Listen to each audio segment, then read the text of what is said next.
Hello বন্ধুরা, আমি এখন ভোলা মাছ রান্না করছি। এখন মাছগুলো ভেজে নিচ্ছি। এখানে কিছু মাছ ভেজে রেখেছি। এখানে 500 মাছ আছে, সবগুলো মাছ ভেজে নিয়েছি। এবার গোটা জিরে ফোড়ন দেব। তেজপাতা দিলাম, এবার গোটা জিরে দিচ্ছি। ফোটা হয়ে গেছে, এবার পেঁয়াজ দিয়ে দিচ্ছি। পেঁয়াজটা আমার হয়ে গেছে, এবার সবজিগুলো দিয়ে দিচ্ছি। কাঁচা লঙ্কা চেরা দিচ্ছি। এবার এক এক করে হলুদ গুঁড়ো, ধনের গুঁড়ো, জিরের গুঁড়ো, লবণ, লঙ্কার গুঁড়ো নেড়ে চেড়ে এবার ঢেকে দিচ্ছি। আর এখানে আমি সর্ষে আর জোয়ান গুঁড়ো করে নিয়েছি।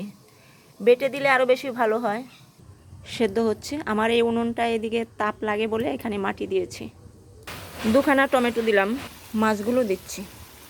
মাছগুলো দিয়ে দিলাম, ঢেকে দিলাম। এবার একটু জল দিচ্ছি, ঢেকে দিয়েছি। এবার আদনিয়া সর্ষেটা দিয়ে দিচ্ছি। আর এখন দিচ্ছি ধনেপাতা কুচি। তরকারিটা একদম শুকিয়ে নেব। তরকারিটা আমার হয়ে গেছে, নামিয়ে নিয়েছি। কালারটা ভালো আসছে না মোবাইলে। নামিয়ে নিয়েছি। এই তরকারিগুলো শুকনো শুকনোই ভালো লাগে।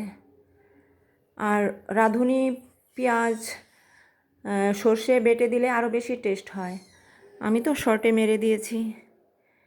খুব টেস্টি হয় খেতে। আর মাছগুলো খুব নরম, আস্তে করে নাড়াচাড়া করতে হয়। চলে এসো, কে কে খাবে। তরকারিটা আমার কেমন হয়েছে কমেন্টস করে বলবে সবাই।